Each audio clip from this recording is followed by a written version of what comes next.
हम इस समय मौजूद है बेंगलुरु के चामराजपेट इलाके के रेवेन्यू विभाग के इस मैदान में।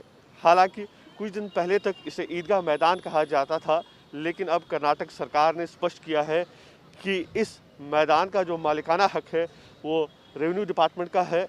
लिहाजा अब इसे रेवेन्यू विभाग का ही मैदान कहा जाता है।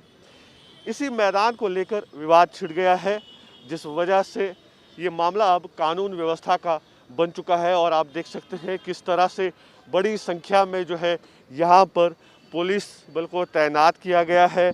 आज रूट मार्च भी निकाला जा रहा है। यहाँ पर शुक्रवार का दिन है और जिस तरह से पिछले कुछ दिनों से हालात बने हैं, इस मैदान के विवाद को लेकर पुलिस कोई जोखिम नहीं उठाना चाहती है, लिहाजा अब रूट मार्च इस इलाके में किया जा रहा है।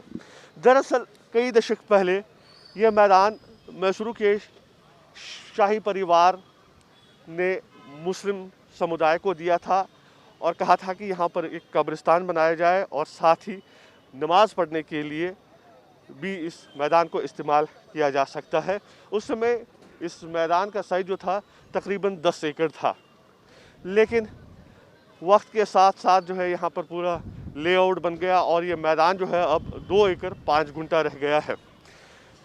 विवाद की शुरुआत हुई 1952 में, जब उस समय सरकार ने कहा कि यहाँ इस मैदान पर जो है एक सरकारी स्कूल बनाया जाएगा।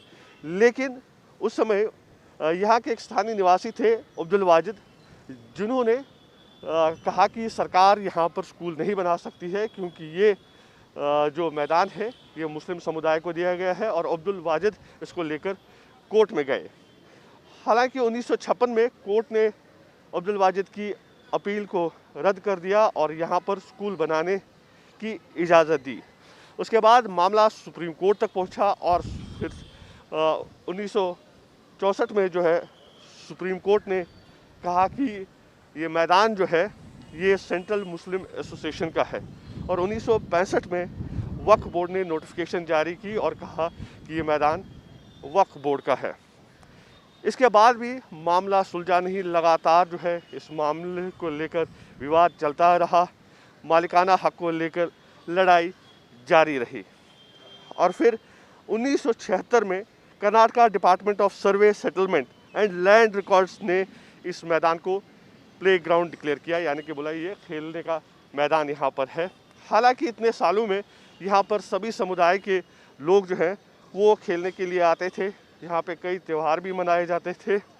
लेकिन इस साल की शुरुआत में कई हिंदू संगठनों ने यहाँ पर कहा कि वो यहाँ पर हिंदू त्यौहार मनाना चाहते हैं, और इस ज़मीन का जो मालिकाना हक है उसको लेकर भी उन्होंने फिर सवाल उठाए। मामला फिर बीबीएमपी के पास पहुँचा और बीबीएमपी ने पहले कहा कि नहीं ये वक्फ बोर्ड की ही ज़मीन है, लेकिन कुछ दिन पहले जो है बीबीएमपी ने कहा कि ये रेवेन्यू डिपार्टमेंट की ज़मीन है। जिसके बाद दक्षिणपंथी जो संगठन है, कई हिंदू संगठन है, उन्होंने कहा कि अब क्योंकि ये साफ़ हो चुका है कि ये मैदान जो है ये रेवेन्यू डिपार्टमेंट का है, लिहाजा यहाँ पर अब हिंदू समुदाय को त्यौहार मनाने की इजाज़त देनी चाहिए। और साथ ही उन्होंने कहा कि 15 अगस्त के दिन यहाँ पर तिरंगा फहराने की भी इजाज़त दी जानी चाहिए।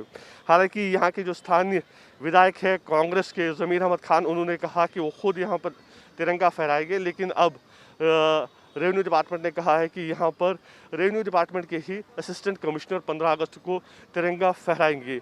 लेकिन इसके साथ साथ अब हिंदू संगठन मांग कर रहे हैं कि ये जो यहाँ पर क़िबलागाह है इसको यहाँ से हटाया जाए, क्योंकि ये मैदान अब वक्फ बोर्ड की प्रॉपर्टी नहीं है, रेवेन्यू बोर्ड की प्रॉपर्टी है। लिहाजा इसे यहाँ पर नहीं रखना चाहिए क्योंकि ये एक प्लेग्राउंड है, तो इसको हटाना चाहिए। साथ ही अब हिंदू संगठनों का कहना है कि यहाँ पर गणेश उत्सव मनाने की भी इजाज़त मिलनी चाहिए। हालांकि सरकार ने फ़िलहाल इसको लेकर कुछ नहीं कहा, लेकिन जिस तरह के हालात बने हुए हैं उसे देखते हुए सरकार ने यहाँ पर अब जो है सुरक्षा सख्त कर दी है, चप्पे चप्पे पर पुलिस को तैनात किया है।